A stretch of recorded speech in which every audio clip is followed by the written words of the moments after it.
For today's movie review, I'll be reviewing Godzilla vs. Mechagodzilla, the penultimate chapter in the Shōwa Godzilla movie series, and the movie was created for the sole purpose of celebrating Godzilla's 20th anniversary, since 1974 would have marked the 20th anniversary of the original 1954 Godzilla movie. As for the production of the movie, knowing that this movie would celebrate Godzilla's 20th anniversary, both as a character and a franchise, the producers over at Toho decided to give movie director Jun Fukuda a proper budget for this movie, since the previous two installments that Jun Fukuda directed were only given half a budget to work with. And the reason why these movies were given half a budget each has to do with the fact that Toho did not want to have another Godzilla's Revenge on their hands, since that movie flopped at the box office. But anywho, now armed with a proper budget this time around, Jun Fukuda, along with several other people, had the idea for a Godzilla movie that would have taken place in Okinawa. The movie would have been called Giant Monsters Converge on Okinawa, Showdown in Zanpamasaki.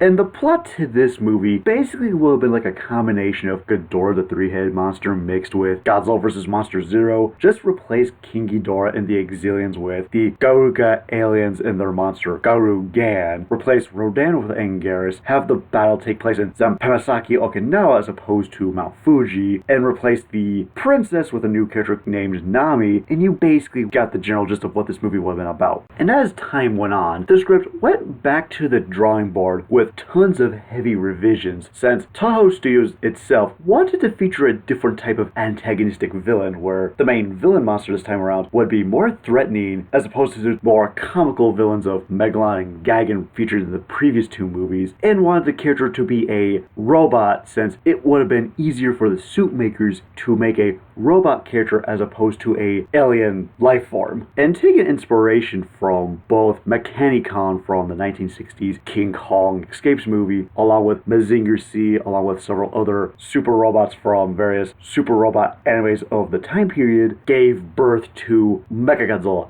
And the monster quickly became one of Godzilla's most popular enemies, second only to King Ghidorah. And now that the script was going through some major rewrites, the movie went from being called Giant Monsters Converge on Okinawa, Showdown in Zanpamasaki, to being called Showdown in Zanpamasaki, Godzilla vs. Mechagodzilla. And the characters of the Garuka aliens along with Mothra would have been replaced with the Black Hole aliens and a new monster called King Barugan that would eventually become the Okinawan guardian monster King Seesar in the final draft of Godzilla vs. Mechagodzilla. Although the only aspects of the script that would remain unchanged would be the location of Okinawa along with the new character of Nami. And over time, Godzilla vs. Mechagodzilla would go on to be considered one of the best installments of the Godzilla franchise, ranking high up there with the likes of the original 54 Godzilla movie along with the 1964 Godzilla movie Godzilla vs. Mothra. But more importantly, was Godzilla vs. Mechagodzilla at the time of its release a good way to celebrate Godzilla's 20th anniversary? As for the plot of the movie, a group of archaeologists, while uncovering a statue of King Seesar, a monster from Okinawa legend, also uncover a prophecy that foretells an evil monster that's going to be responsible for the destruction of Earth. And it's up to King Seesar and one other monster to join forces to defeat the evil monster. Meanwhile, events from the prophecy slowly start to take shape as Godzilla emerges and proceeds to go on a rampage through Japan. And as Godzilla continues his rampage, another Godzilla soon shows up and the two Godzillas begin to battle one another. Over the course of the battle, it is soon revealed that one of the Godzillas is really an imposter that takes on the form of a mechanical doubleganger of Godzilla called Mechagodzilla, a weapon created by aliens for the sole purpose of taking over Earth.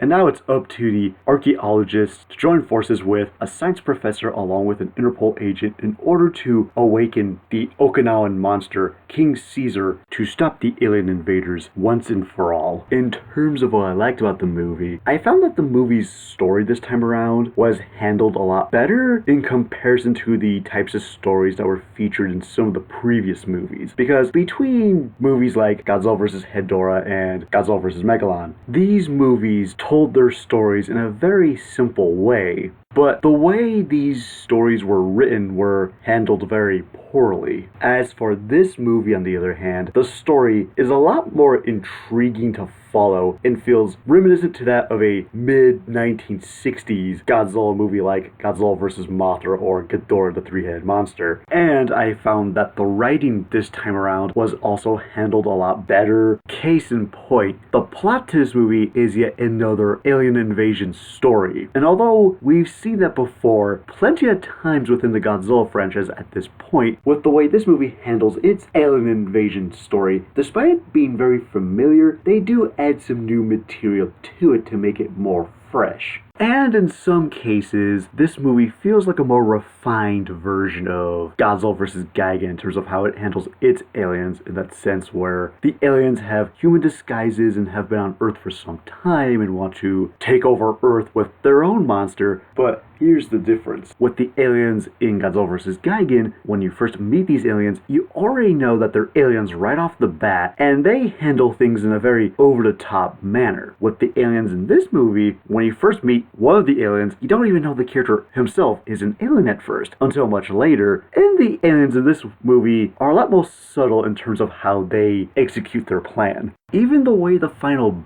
battle is executed in this movie is how I think Godzilla vs. Gigan should have handled its final battle, where you have Godzilla and one other Earth monster joining forces to battle the titular antagonistic alien monster in some shape or form. And this movie, much like Godzilla vs. Gigan, also has a mystery aspect to its story, but it's handled a lot better here than it was in Godzilla vs. Gigan. Because, like I said in my review of Godzilla vs. Gigan, when the main character first meets the employees of the amusement park within the first 5 minutes of the movie, you instantly know that the employees of the amusement park are aliens. And then you spend the next 40 to 50 minutes with the main cast of characters trying to solve this mystery that you already know. With this movie, on the other hand, there are a lot more mysteries interwoven within the narrative, depending on what group of characters you follow. Since you got the one group of characters that consist of the two lead characters trying to return the statue of King Seesar back to the Izumi family in order to fulfill the prophecy, and while they're on their mission to do so, they're being followed by two mysterious figures. And when you first meet these two characters, you don't know who they are at first or why they're following the two lead characters. So there's some mystery set up with this particular plot thread. Then you have the other group of characters that consist of the main character's younger brother joining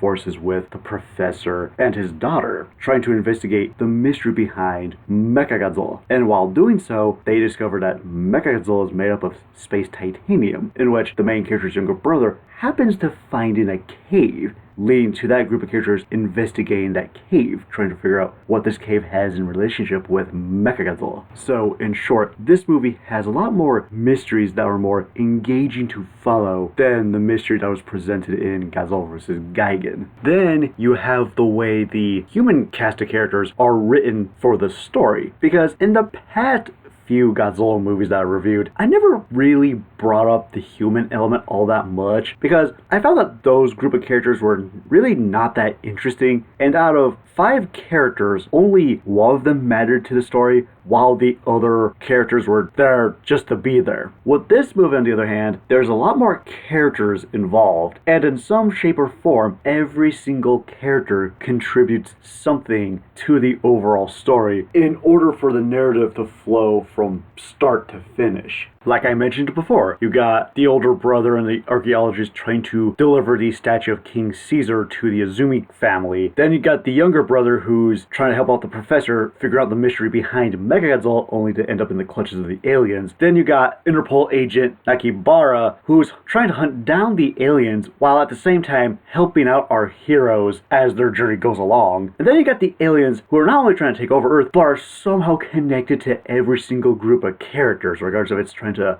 steal the statue of King Seesar, at odds with the Interpol agents, or forcing the professor to fix Mechagodzilla. And then you got the Izumi clan, whose narrative function is to awaken King Seesar, and I do have a problem with the Izumi family, but I'll talk about them later. Another aspect to this movie that I liked is the soundtrack, since it was created by film composer Masuro Sato, the same composer who did the soundtracks for Godzilla Raids Again, Godzilla vs. the Sea Monster, and Son of Godzilla. And And out of all of the soundtracks that Masaru Sato has made for any Godzilla movie, the soundtrack that he does for this movie is hands down objectively his best work. Because when you look at Masaru Sato's film scores that he made for some of the other Godzilla movies, this is how they stack up for me with the soundtrack that's featured in Godzilla Raids Again. Within the context of the movie, it's serviceable, but outside of the movie, it's very forgettable. With Godzilla vs. the Sea Monster, much like Godzilla Raids Again, the soundtrack within the context of the movie, I think works, but outside of the movie, you don't really remember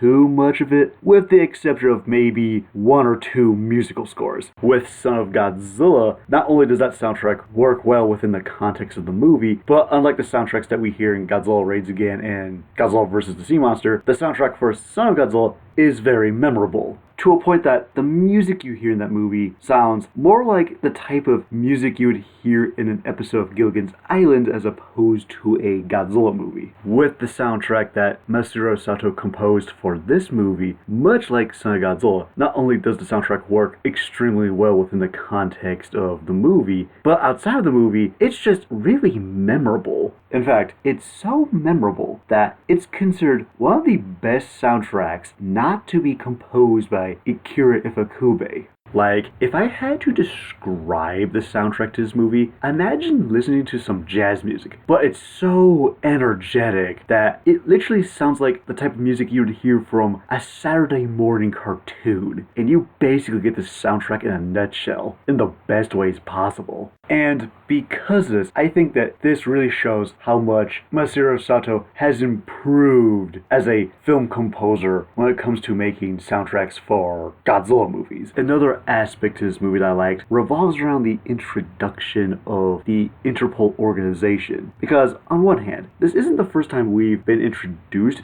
to a secret organization within the context of the Godzilla franchise. But here's the thing, with some of these other secret organizations, most of them are villainous in nature and are usually comprised of either assassins as seen in Ghidorah the Three-Headed Monster, a terrorist organization like the Red Bamboo as seen in Godzilla vs. the Sea Monster, or the multiple alien races that appear in movies like Godzilla vs. Monster Zero or Godzilla vs. Gigan. With this movie, we are introduced to the agents of Interpol, a secret organization that's designed to protect humanity as opposed to destroy it, that were clearly inspired by the James Bond movies of the 60s and 70s, which I think is really cool, because by incorporating elements of spy espionage thrillers into its story, which serve as a nice contrast to the alien invasion elements that occur within the story. I also think that the movie has great production values, from the monster costumes to the small-scale miniatures, not only because this movie has a proper budget this time around, unlike the last few installments, but the thing that really impressed me about the combination of the monster costumes and the small-scale miniatures has to do with the fact that the effects themselves were not done by E.G. Tsuburaya. Because between Godzilla vs. Hedorah and this movie, I was under the impression that E.G. Tsuburaya continued doing the special effects for the Godzilla franchise, which isn't the case. The special effects were done by some other special effects technician whose name I cannot pronounce. And the fact that I completely thought E.G. Tsuburaya did the effects for this movie instead of someone else really shows how great the other special effects technician is at his craft when given the proper budget, because I think the special effects in this movie are so good, I think they're on par with the type of special effects that we've seen in something like Mothra vs. Godzilla or Godzilla vs. Monster Zero. I also thought that the movie had some really good cinematography in terms of how certain scenes were shot, regardless if it's the chase scene that occurs on the cruise ship in the middle of the movie with the various pans, to the beginning of the movie where we have the main character's younger brother taking pictures of Priestess Nami singing, and there's a point of view shot from the camera's perspective that emulates this shutter effect, which I thought was really cool. Another aspect to this movie that I liked revolves around the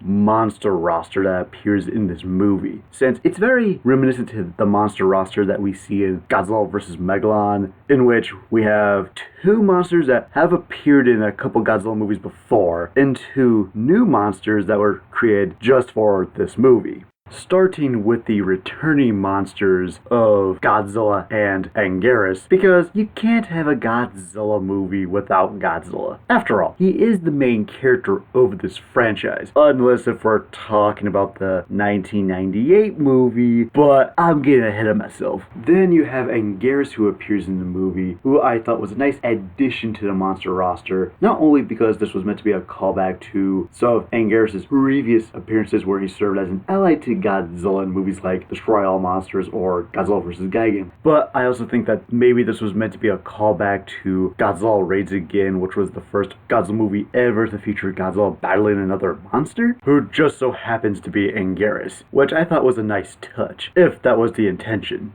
Then you have the two new monsters that consist of King Seesar and Mechagodzilla. Starting with King Seesar, or King Seesar, depending on how you pronounce his name, who is this guardian deity that's based on the Okinawan folklore legend of the Shisa, which is the Japanese variation of the Chinese guardian lion, which I think is really cool. Now sure, this isn't the first time we've seen a monster worshipped by a group of people, since we've had the likes of the Toho incarnation of King Kong, Mothra, Megalon from the previous movie, but here's the thing that makes King Seesar unique in comparison to some of those other monsters. Like I said a few moments ago, King Seesar is based on a mythological creature from Japanese folklore, and it is refreshing to see a new monster take the form of some kind of mammalian creature, since there's not too many mammal-themed monsters within the Godzilla roster other than King Kong himself. And on top of that, I like how there's an entire mythology surrounding King Seesar, which takes the form of a prophecy that serves as the predominant driving force of this movie, which puts King Seesar in a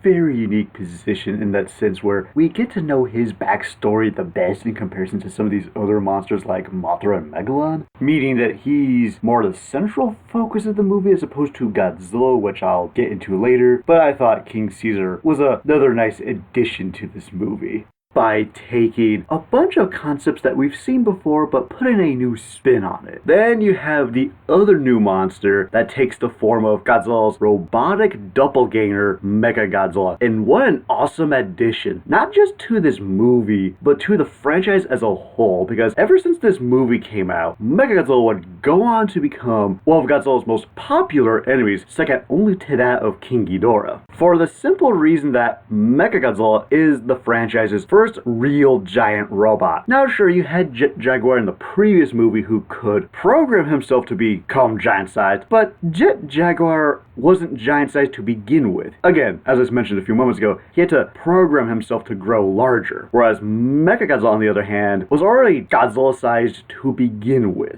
And like I said at the beginning of this review, I love the inspirations behind Mechagodzilla, since not only was Mechanicon from King Kong Escapes a prime inspiration behind Mechagodzilla, but a lot of giant robot anime from the time period like Mazinger Z, Get a Robo, and so on and so forth also served as major inspirations for Mechagodzilla itself. And given the cartoonish nature of the 1970s era Godzilla movies, I think by having Mechagodzilla be predominantly inspired by giant robot anime from the time period was a nice touch that works to the movie's advantage, given that the movie has this Saturday morning cartoon kind of vibe going on. Also, for a giant robot, Mechagodzilla has quite the personality, and I love the way they convey his personality through a combination of his body movements and visual design, because visually he has this sort of steampunk aesthetic to him, and when you get to his face, he just looks threatening in a fun kind of way. And in the way he moves and fights against other monsters, Mechagodzilla is very brutal, to a point that he even breaks Anguirus' jaws King Kong style, and also makes Godzilla bleed quite a bit throughout the movie, demonstrating just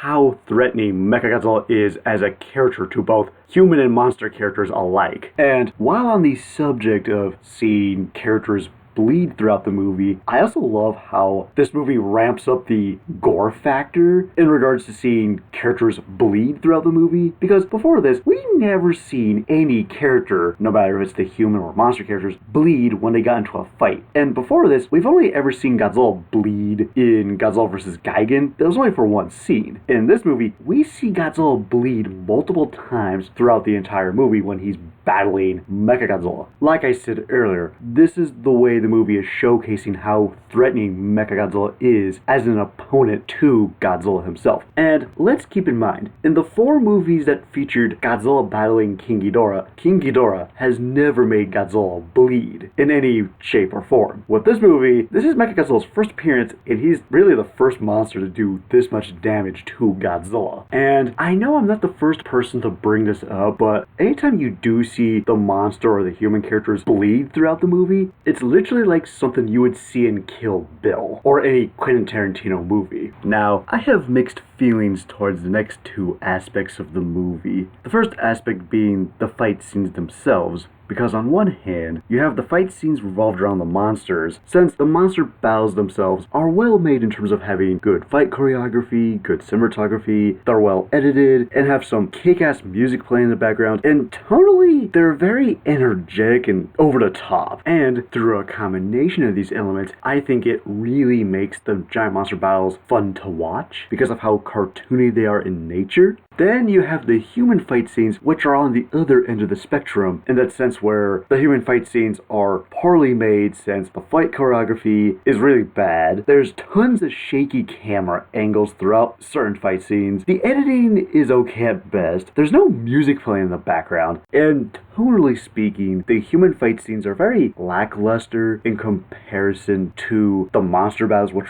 are more energetic. Like, the fight scenes between the monster and human characters are just diametrically opposing one another, where you got the monster fight scenes, which are both well made and tons of fun to watch, whereas the human fight scenes are poorly made and very dull in comparison. Another aspect to the movie that I have mixed feelings towards has to do with the way both the English dub and the Japanese cut of the movie affect the movie's overall pacing. Now, what do I mean by this? When it came to watching Godzilla vs. Hedorah or Godzilla vs. Megalon to do reviews of, I watched both the English dub and the Japanese versions back to back to see if there was any differences. And between those 2 movies, no matter what language I'm watching it in, the pacing remains the same. But when it came time to watching this movie in both English and Japanese, I found that the pacing was extremely different in both languages. Because when it came to watching the movie in English, I found that the movie moved by pretty quickly from start to finish. But when I watched the movie in Japanese, I found that the movie moved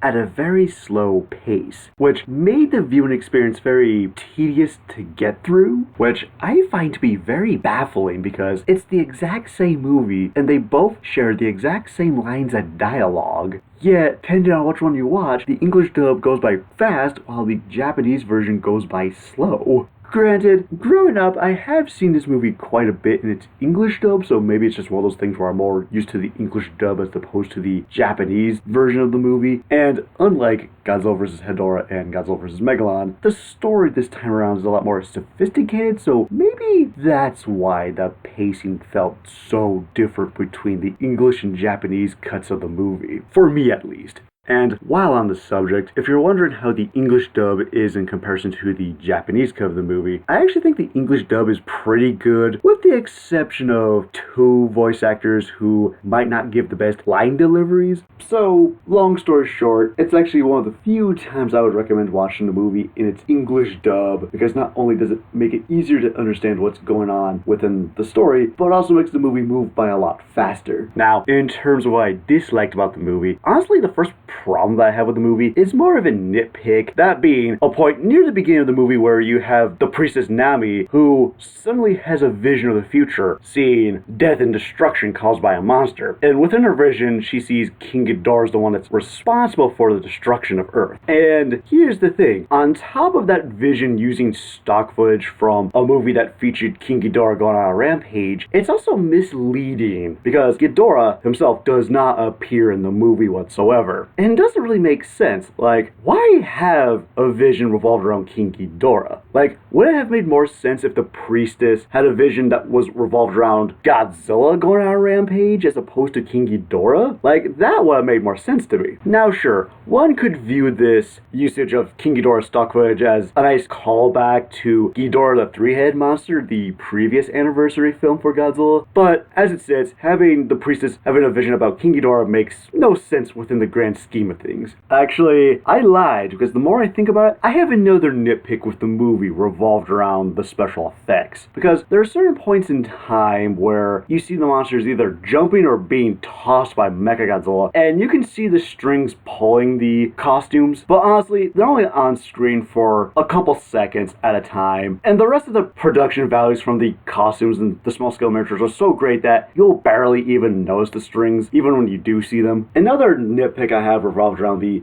technical effects occurs when Mechagodzilla is going on a rampage at night, when he's still under the geist of Godzilla, because if you know how a monster rampage is filmed, you typically have a painted backdrop in the background, but in the mid to foreground you have a bunch of small scale miniatures with a guy in a monster costume interacting with the small scale miniatures, and the scene itself takes place at night, so the painted backdrop is of that of the sky. And when you see Mechagodzilla blowing up one of the buildings around him, and the way the pyrotechnics for the explosion were set up, they're kind of near the foreground, and when they do go off, they produce this light that is so bright, it creates a shadow of Mechagodzilla that appears in the sky, which is a hilarious visual to see that only appears in the movie for a couple seconds. And while on the subject of Mechagodzilla going on a rampage as the regular Godzilla, this brings up my first legit problem with the movie. Why do the aliens decide to disguise their Mechagodzilla as the regular Godzilla? It doesn't make any sense within the context of the movie for two reasons. Reason number one, it would limit the usage of Mechagodzilla's full arsenal of weapons, from the likes of his finger missiles, toe missiles, chest lasers, and prevent it from using its ability to fly. Reason number two, what does this accomplish in the grand scheme of things? Like, were the aliens trying to give Godzilla a bad reputation?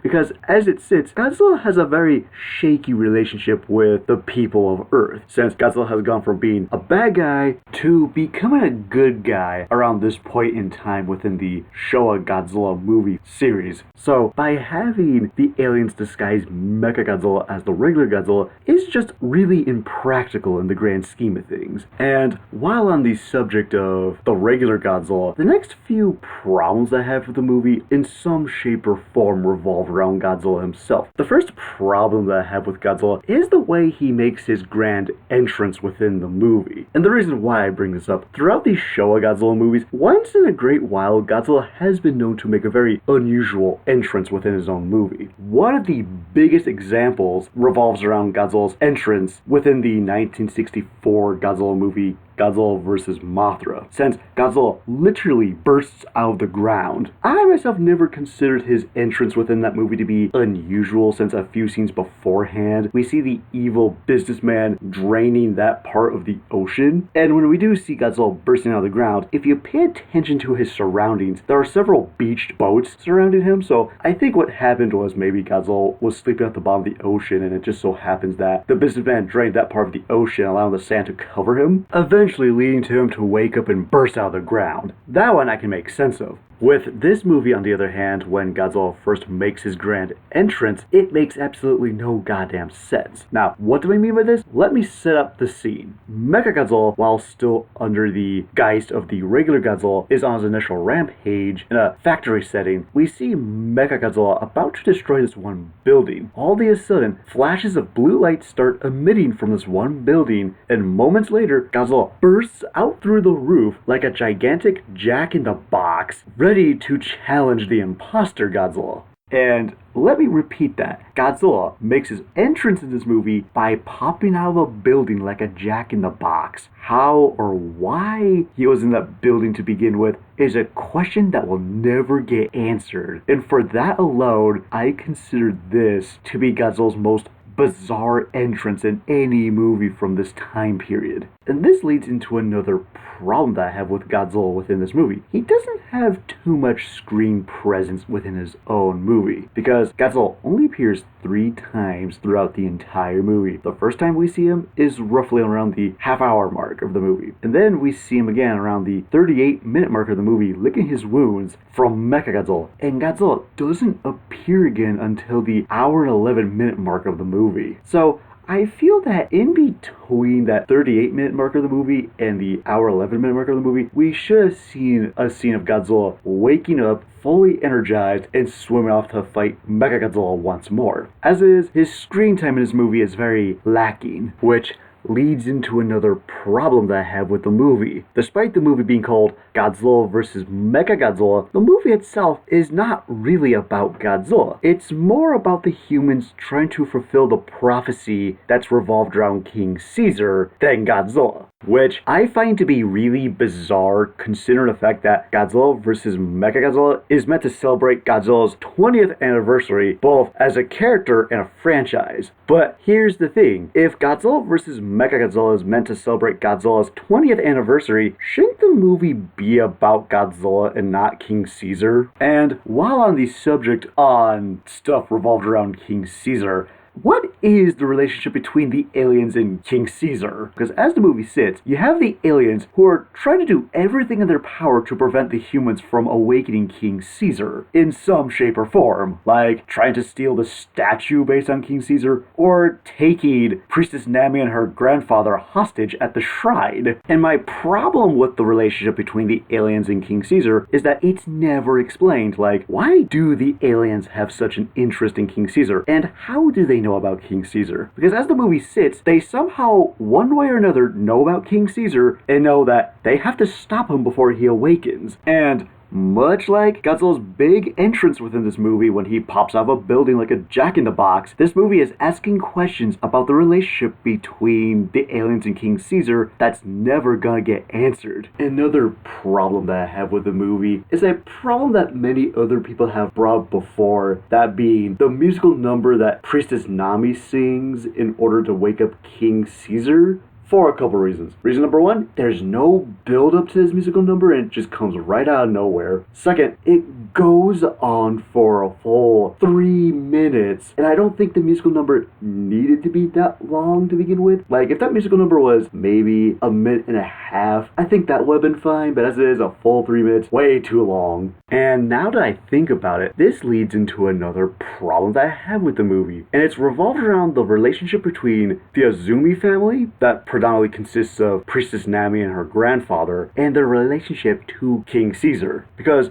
much like the relationship between the aliens and King Seesar, the relationship between the Azumi family and King Seesar is not fully explained. And here's the thing, I get what the filmmakers were trying to do. They were trying to make the relationship between the Azumi family and King Seesar be very reminiscent to that of the relationship between the Shōwa and Mothra, where you clearly have this group of people that worship this giant monster, and in order to receive help from the giant monster, the group of people in question have to sing a song to it in order to wake up the monster so that the monster can help them. But here's the difference between the two groups. With the likes of the Shōwa and Mothra, doesn't matter if you're watching the original Mothra movie or any of the other Godzilla movies, the Shōwa and Mothra always play a big significant role in those movies. With the Azumi family and King Seesar, on the other hand, not so much. Because as the movie sits, although the movie is focused a lot on King Seesar, the Azumi family, on the other hand, isn't fully developed, because as they sit, they're really nothing more than convenient plot devices for the end of the movie. And all you need to do was rewrite the script a few times to make the remaining members of the Azumi family, Priestess Nami and her grandfather, be more prominent characters within the movie. Because, like I said earlier, the remaining members of the Izumi family are really nothing more than convenient plot devices that occur near the end of the movie. Another problem that I have with the movie has to do with a piece of dialogue that is said sometime around the middle of the movie. Because I've had this up the scene. You have the main character who's chasing one of the bad guys on the cruise ship, and it looks like it takes place around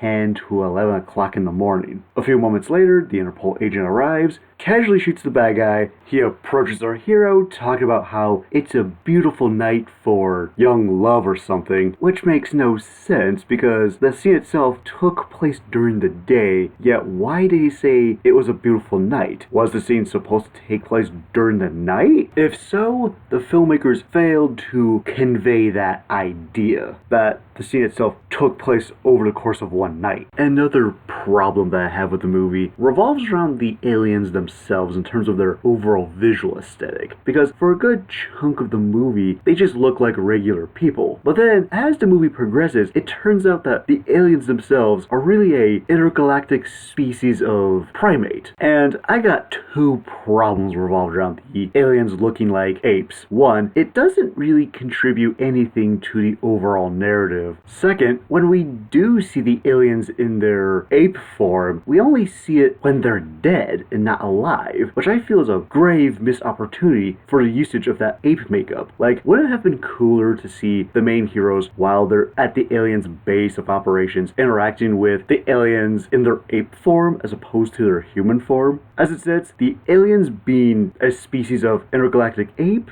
doesn't serve any narrative purpose and is a big missed opportunity to utilize that ape makeup. And another problem that I have with the movie, it's revolved around a plot hole that's so big it actually occurs again in the movie that comes after this, that being Mechagdozilla. But because this review is going on longer than I originally wanted it to, I'm just going to cover this plot point in my next review. And for the last problem that I have with the movie has to do with the way Godzilla defeats Mechagodzilla. Now, I am fully aware that I'm not the first person to bring this up, but the way Godzilla defeats Mechagodzilla doesn't make any sense. Now, before I tell you about how Godzilla defeats Mechagodzilla, there is one major detail about Mechagodzilla that I need to bring up first. Over the course of the final battle, Mechagodzilla on two different occasions has demonstrated the ability to rotate its head. The first time around occurs when Mechagodzilla is sandwiched in between King Seesar and Godzilla. And in order to fight the monster that's standing right behind it, it turns its head 180 degrees and fires its laser beam at the monster behind it while firing some finger missiles at the monster that's in front of it. A few minutes later, Mechagodzilla activates its force field by rotating its head a full 360 degrees and continues to do so at such a fast speed it creates a force field. Now, here's how Godzilla ends up defeating Mechagodzilla. Godzilla, using the powers of magmatism, brings Mechagodzilla to him, grabs him from behind. King Seesar charge attacks Mechagodzilla a few times. A few moments later, Godzilla grabs Mechagodzilla by the snout and turns his head a full 180 degrees, and then the head snaps off. And now you see the problem that many people have with the way Godzilla defeats Mechagodzilla. Like, Godzilla using magmatism, I'm okay with, because there is a natural explanation in terms of how and why Godzilla is able to use magmatism, but rotating Mechagodzilla's head and snapping it off makes no sense to me, considering the fact that Mechagodzilla was able to rotate its head naturally throughout the battle. And keep in mind, I'm not so much thinking about this as an adult. I thought about this as a kid when I first saw the movie back when I was like 8 or 9 years old. So for my final verdict of the movie, if I had to describe Godzilla vs. Mechagodzilla in a nutshell, imagine a random cast of characters stumbling upon the Roger Moore James Bond, who's in the middle of a mission to stop Dr. Zaius from Planet of the Apes, throw some Godzilla into the mix, and you get this movie in a nutshell in the best ways possible. In that sense where the story is a lot more sophisticated like that of a early 1960s Godzilla movie, but maintains a lot of campy and over-the-top elements from the early 1970s era of Godzilla. And out of all of the Godzilla movies to be directed by Jun Fukuda, this is objectively the best Godzilla movie he has ever directed. since the combination of both the story and the overall production design feel a lot more fleshed out as opposed to the previous two installments that he directed. Now sure, there's definitely a lot of plot points that really don't make sense in the grand scheme of things, but at the same time, this is a Godzilla movie, so there's bound to be some plot points that don't add up. Now, would I recommend this movie? Absolutely, because not only is this movie entertaining from start to finish, but I also think that out of all of the Godzilla movies that came out during the 1970s, this movie not only is objectively the best made Godzilla movie of the time period, but I also think that this movie represents this time period the best, to a point that you really don't need to watch all of the other 1970s Godzilla movies to understand this installment. So overall, Godzilla vs. Mechagodzilla is a great movie that's worth watching. And before I give my final rating, what did everyone else have to say about Godzilla vs. Mechagodzilla?